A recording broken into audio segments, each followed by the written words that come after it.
Muy buenas tardes a todos. En primer lugar, agradeciendo al Instituto Colombo Panameño de Derecho Procesal la invitación a este 12º Congreso. Igual a ustedes por tener la resistencia y el estoicismo de soportar esta larga jornada y todavía estar aquí, acercándose al conocimiento, a la academia, siendo esto el primer foro académico del país, un concepto que hace mucho tiempo vengo reiterando y cuyo principal gestor es nuestro amigo, compadre, magistrado Abel Zamorano. A los miembros de la mesa principal, gracias por compartir esta jornada. Y me toca hablarle un poco acerca de un tema que va a diferir un poco de lo que han escuchado hasta ahora, pero que igual está relacionado con el tema probatorio y con algunos de los otros elementos que han sido planteados por los expositores anteriores. La valoración de la prueba en los procesos de protección de los consumidores.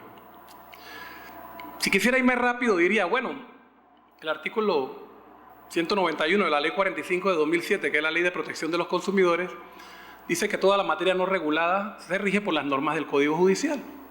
Y el artículo 781 del Código Judicial dice, las pruebas se apreciarán por el juez conforme a las reglas de la sana crítica.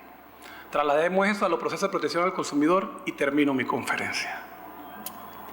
Pero como somos curiosos, y siempre andamos indagando, buscando, encontrando argumentos, tratando de describir los fenómenos, hay que hacer un análisis de ponderación acerca de si esa realidad efectivamente se produce al momento en que el juez va a resolver un conflicto enmarcado en las normas de protección de los consumidores. Veamos por qué. En primer lugar, la naturaleza de los derechos que se protegen en el ámbito de la protección de los consumidores no es igual a la naturaleza de los derechos que se protegen en el ámbito civil o en el ámbito mercantil. Y eso es así porque existe una ley especial con carácter proteccionista, con carácter tuitivo, y que está enmarcada dentro de un principio que constituye un derecho y un deber fundamental del Estado y de los particulares, que es la tutela de los consumidores. Ese estándar tuitivo nosotros lo vamos a encontrar en el artículo 49 de la Constitución, que dice que todos los consumidores tienen derecho a obtener bienes y servicios de calidad y la información clara y veraz suficiente sobre esos productos y servicios. Además, tienen derecho a mecanismos necesarios para presentar sus reclamos y que los mismos sean resueltos en tiempo prudente y además el resarcimiento de los daños y perjuicios que se le hayan ocasionado. Siendo esta naturaleza muy importante, me acuerdo de las palabras de un procesalista mexicano, el doctor Cipriano Gómez Lara, cuando señalaba que las reglas procesales tienen que diseñarse de acuerdo con la naturaleza de los derechos sustantivos que se van a reclamar. Es decir, cualquier esquema procesal no puede amoldarse a cualquier tipo de reconocimiento de derechos sustantivos.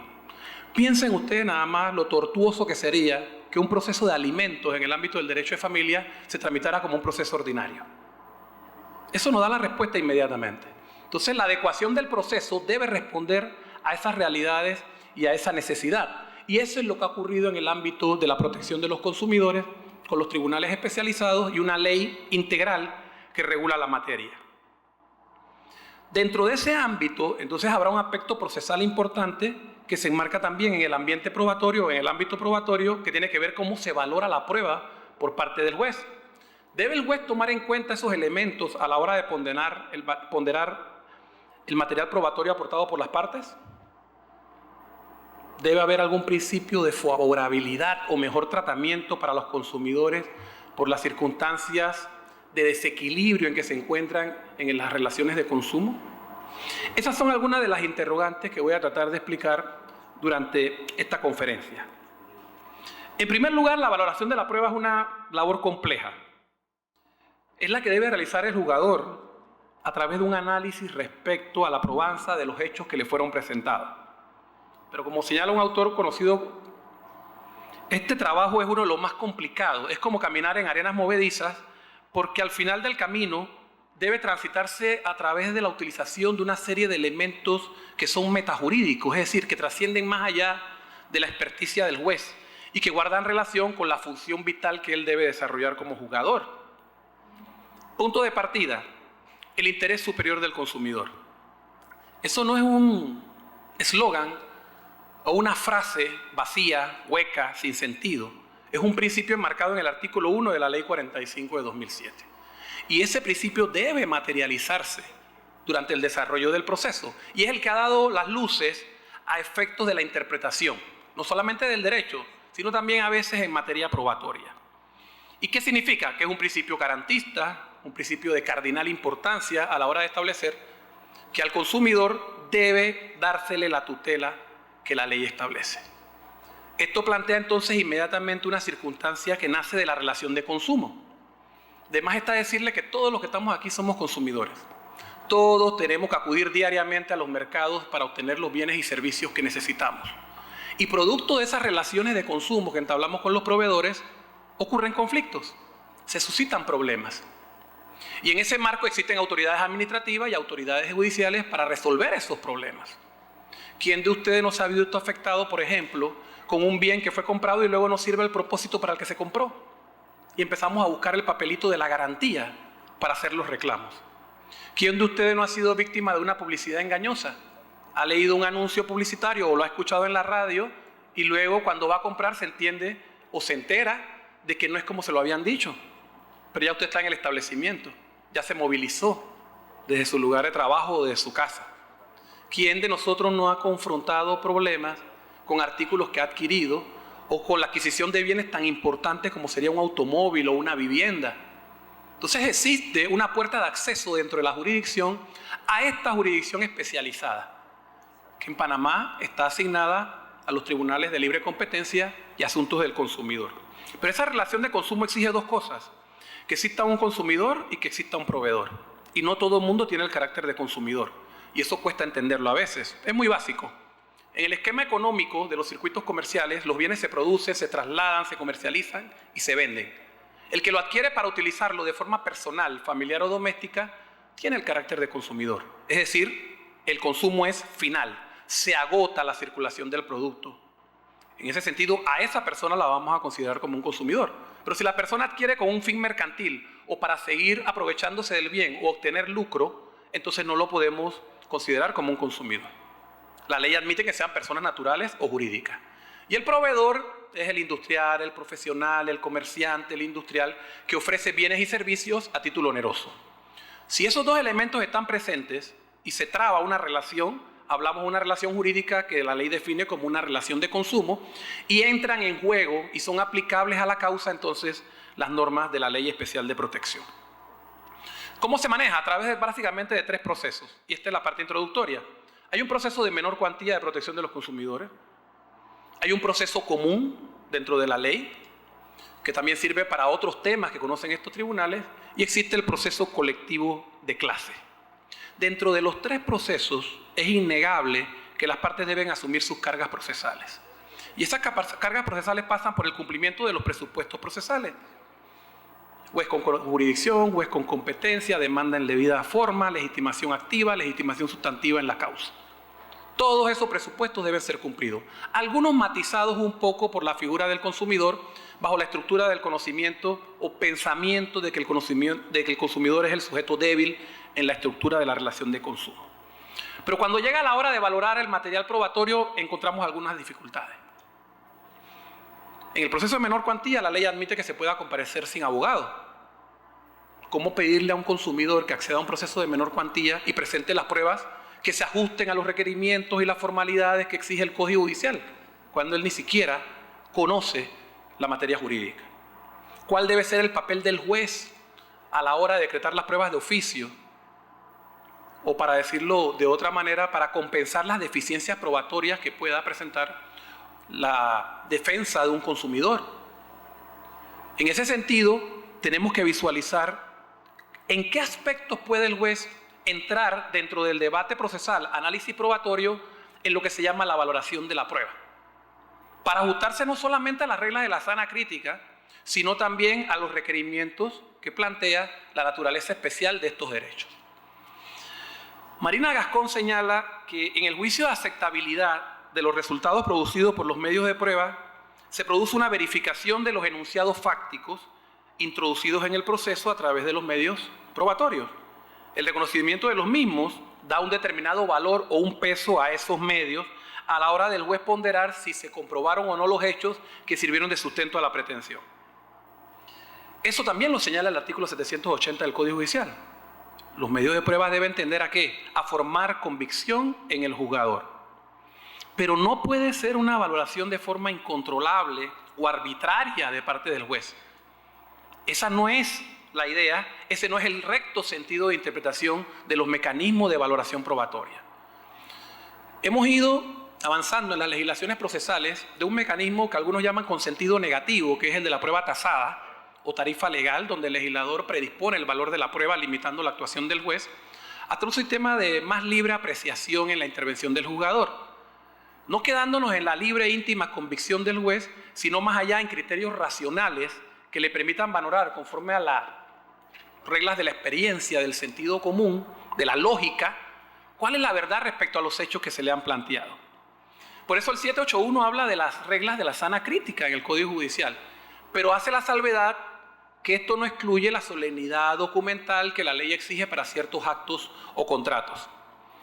¿Y cómo se define eso de la sana crítica? Pues no más que son las reglas del correcto entendimiento humano, el descubrimiento de la verdad por medios que aconseja la recta razón, un criterio racional que obliga al juez a explicar con razonamiento y motivación su decisión. Y a veces ahí hay que buscarlo porque está oculto en el propio Código Judicial. Si damos un vistazo al artículo 990 del Código Judicial, que habla del principio de motivación de las decisiones, encontramos en el numeral 2 que la ley exige que en la sentencia se hará referencia a las pruebas que obran en el expediente y que hayan servido de base al juez para estimar probados tales hechos.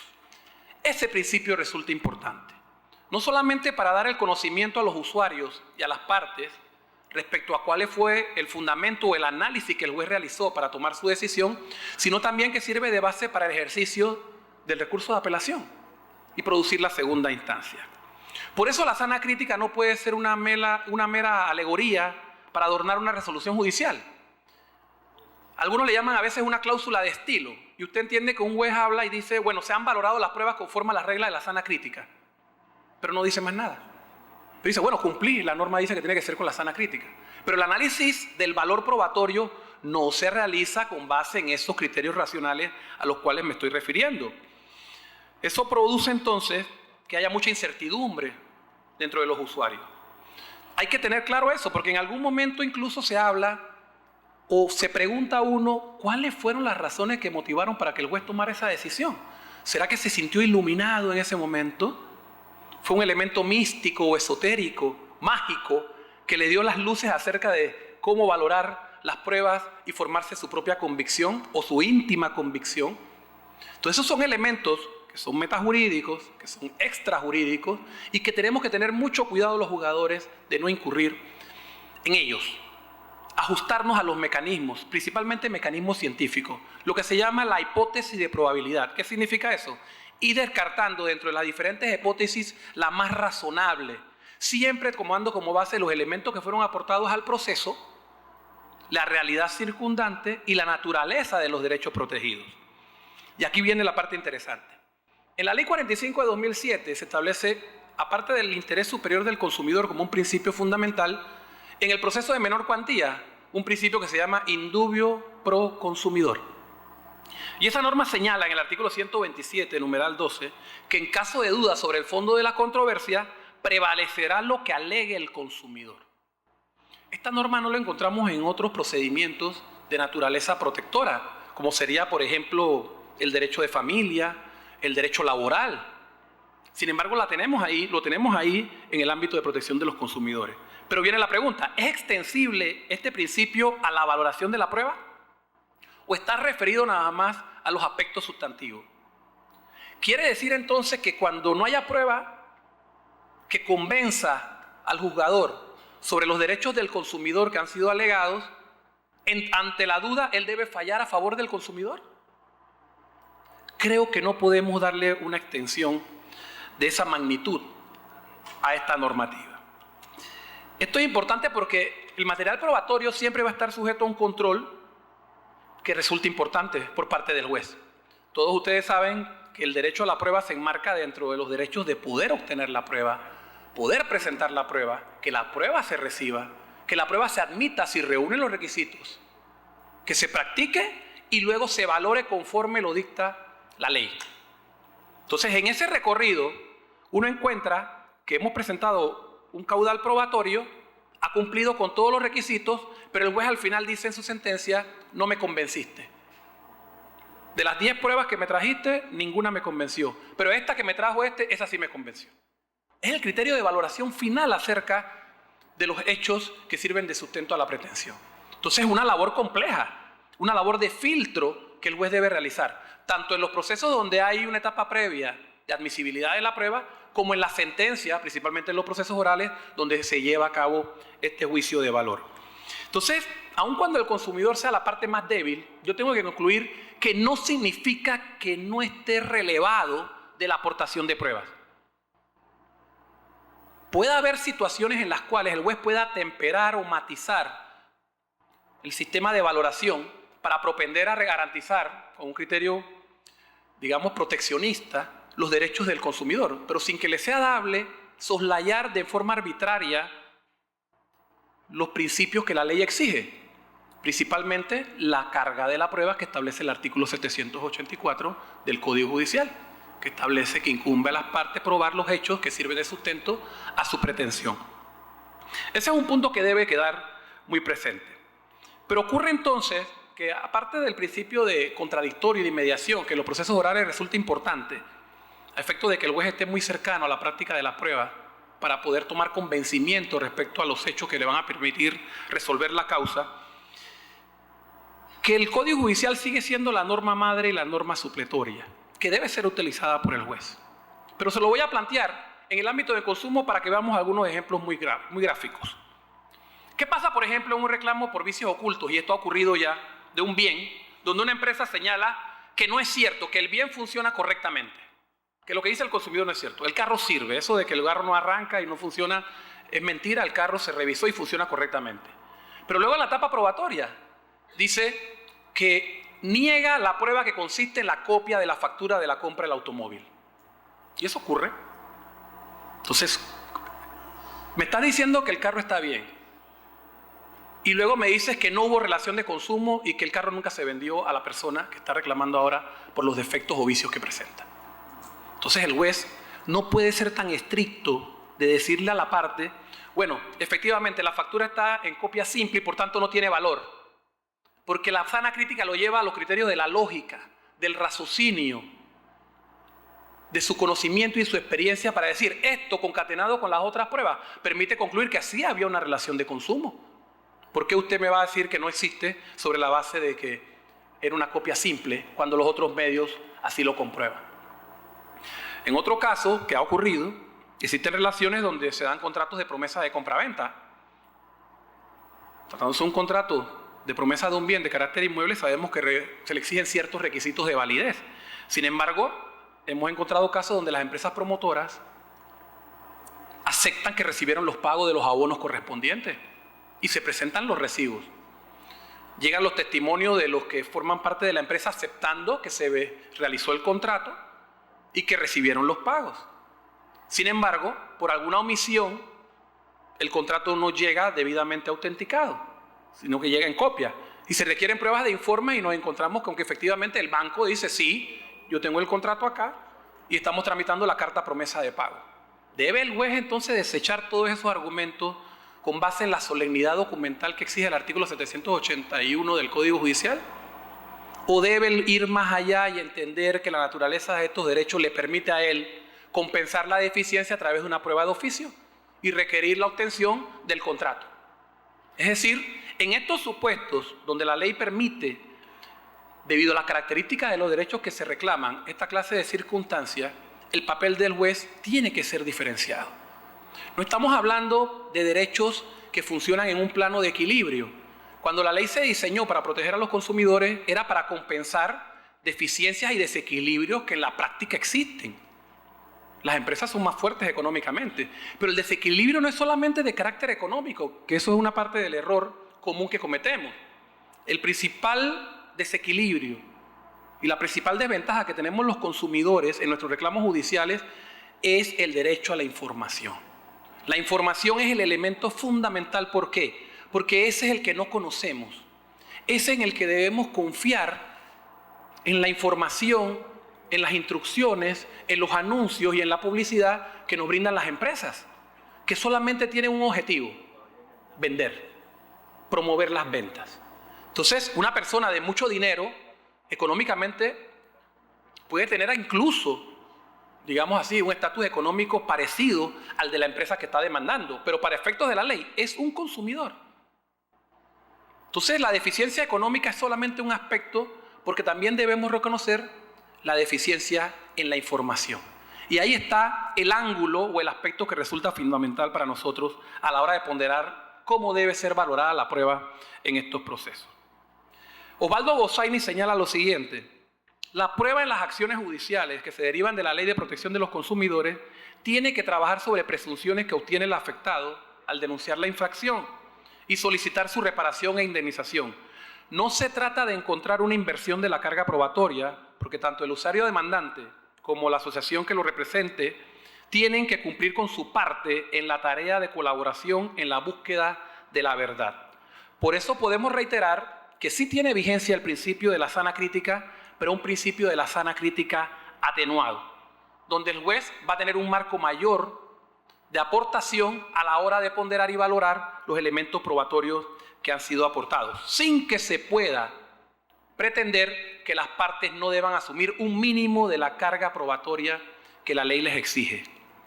Por eso, en conclusión, nosotros concordamos con el doctor Julio Rojas cuando señala que el desafío reside en los tribunales, los operadores de justicia, los cuales deben explicar los motivos de su decisión, evitando lo que nadie quiere que suceda, que la jurisdicción no sea de conocimiento y saber, sino arbitrariedad carente de argumento, y que el proceso sea realmente la posibilidad de que cada individuo vea en él una forma de soluciones de sus conflictos. Y a eso debe propender el derecho probatorio y el derecho procesal, tanto en el ámbito general como el tema de protección de los consumidores. Muchas gracias.